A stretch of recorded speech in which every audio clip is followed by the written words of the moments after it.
नमस्कार शेतकरी मित्रांनो, आवड मोसंबी शेतीची या यूट्यूब चॅनलमध्ये पुन्हा एकदा आपलं स्वागत. तर शेतकरी मित्रांनो, आज आपण रस्त्यानं जात असताना या ठिकाणी आपल्याला एक 4x12चा प्लॉट आढळला, जे की बरेच नर्सरीवाले सांगतात 4x12 लागवड करा. एका झाडाला मग 15 किलो 20 किलो माल लागतो. 1 एकरमध्ये 1000 झाडं बसतात. मग 1 एकरपासून आपल्याला जवळपास 15 ते 20 टन माल मिळतो, असं नर्सरीवाले सांगता बरेच. या ठिकाणी बघा, 4x12 लागवड केलेली आहे आणि झाडाला 5-5, 10-10 फळं दिसत आहे आणि झाडे असे सरळ वाढले. म्हणजे याचा अर्थ काय होतो की 4x12 ही लागवड मी जे सांगतो चुकीची, तर या ठिकाणी आपल्याला सरळ दिसतं. या ठिकाणी झाड हे तुमचे सरळ वाढलेले, कुठं माल नाही झाडांना, आणि ज्यांना लागलेलं आहे त्यांना उगं 5-5, 10-10 फळं. या ठिकाणी बघा, इथं झाडाला आहे फळं तिथं. तर शेतकऱ्याची फसवणूक होऊ नये म्हणून आज आपण या ठिकाणी हा व्हिडिओ बनवतो आहे.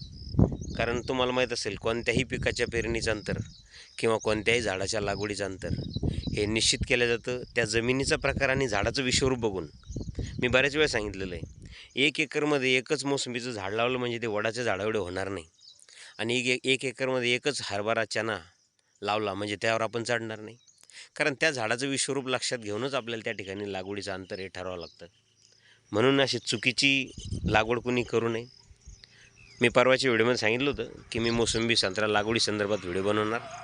तर शेतकरी मित्रांनो, तुम्हाला पट्टा पद्धत जर करायची असेल, भविष्यात फवारणीसाठी, हवा खेळती राहण्यासाठी, सूर्यप्रकाश येण्यासाठी, फळगळ होऊ नये यासाठी आपण 2 झाडातील अंतर हे या ठिकाणी जसं 4 फूट बघितलं आपण, तसं 2 झाडातील अंतर हे तुम्हाला 10 फूट, 2 ओळीतील अंतर हे तुम्हाला 15 फूट, म्हणजे 10x15, 11x16, 12x17, 13x18, 14x19 किंवा 15x20 या 5 अंतरापैकी कोणतं एक अंतर तुम्ही निवडू शकता.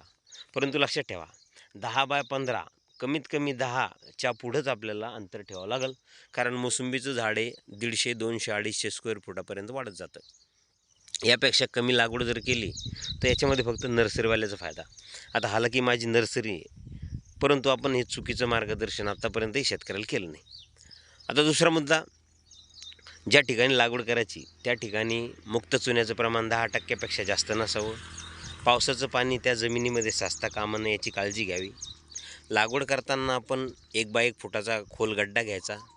लागवड करताना त्याच्यामध्ये आपण प्रति गड्डा 2 ग्रॅम ट्रायकोडर्मा पावडर टाका, किंवा 200 लिटर पाण्यामध्ये 1 किलो व्हिरडी ट्रायकोडर्मा पावडर टाकून प्रति झाड 1-1 लिटर पाणी आपण लागवड केल्यानंतरही देऊ शकता, जेणेकरून आपल्या झाडाची मर होणार नाही, वाढ व्यवस्थित होईल.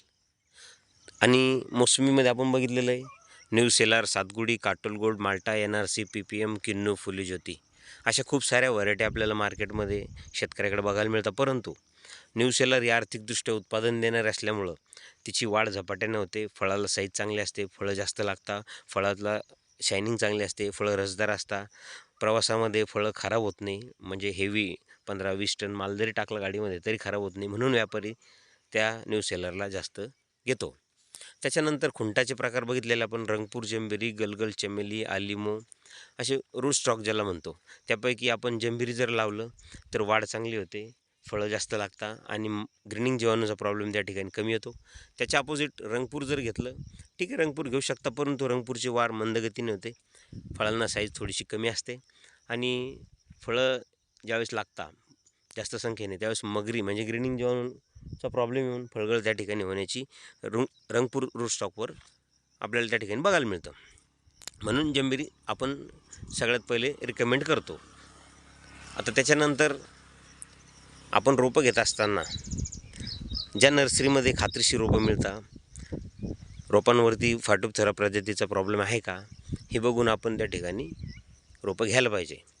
तर शेतकरी मित्रांनो, लागवड करताना सर्वात महत्त्वाचा मुद्दा, बरेचसे शेतकरी लागवड करताना गडबड करता, पाऊस पडला म्हणजे लगेच लावतात, तसं नसतं. जमिनीमध्ये टेम्परेचर हे नॉर्मल 25-27 अशा दरम्यान जर असेल तर त्यावेळेसच आपण लागवड करायला पाहिजे, आणि ती वेळ असते 15 जुलैनंतर. परंतु यावर्षी पाऊस ऑलरेडी 1 महिना लेट आल्यामुळं आपण जुलै जाऊ द्यायचा, ऑगस्टपासून आपण जमिनीवरच्या रोपाची लागवड करू शकता. तर शेतकरी मित्रांनो, आपण या ठिकाणी मोसंबी संत्रा लागवडीविषयी थोडीशी चर्चा केली, आणि या ठिकाणी जी 4x12ची लागवड आहे ही आपण बघितली असेल. तुम्हाला माल दिसतोय का कुठं? अजिबात माल नाही आहे. हे शेतकऱ्याची दिशाभूल करायचं काम नर्सरीवाले करता. 4x12 लावा, हे करा ते करा, हे चुकीची पद्धत आहे. बघा या ठिकाणी 2-2, 3-3 फळं आहे. आता या समोरच्या झाडाला 5 एक फळं आहे, त्याच्या पुढच्या झाडाला याला म्हणजे फळं तर नाहीच आहे, परंतु लागले पण तर किती 4-4, 5-5 असे फळं लागलेले. तर शेतकरी मित्रांनो, आपली अनुराधा मोसंबी रोपवाटिका म्हणून आहे. आपल्याकडे पिशवीतील तसेच जमिनीवरचे ओरिजिनल न्यू सेलर रोपं मिळतात. मी मोसंबी संत्रा मार्गदर्शक म्हणून महाराष्ट्रभर काम करतो आहे, आपण सर्वांना माहीतच असेल. आपला वर्षभराची 3,000 रुपये फीस घेऊन आपण ग्रुपच्या माध्यमातून जे काम करतो, कमी खर्चामध्ये कमी श्रमामध्ये आपण शेतकऱ्यांना जबरदस्त रिझल्ट दिलेले. मल्टीनॅशनल कंपनीचे प्रोडक्ट आपण रेफर करतो, तुमच्या परिसरामध्ये तुम्हाला सहज मिळून जाता. तर शेतकरी मित्रांनो, आपल्याला व्हिडिओ आवडला असेल तर व्हिडिओला शेअर करा, लाईक करा, चॅनलवर नवीन असेल तर चॅनलला सबस्क्राईब करा.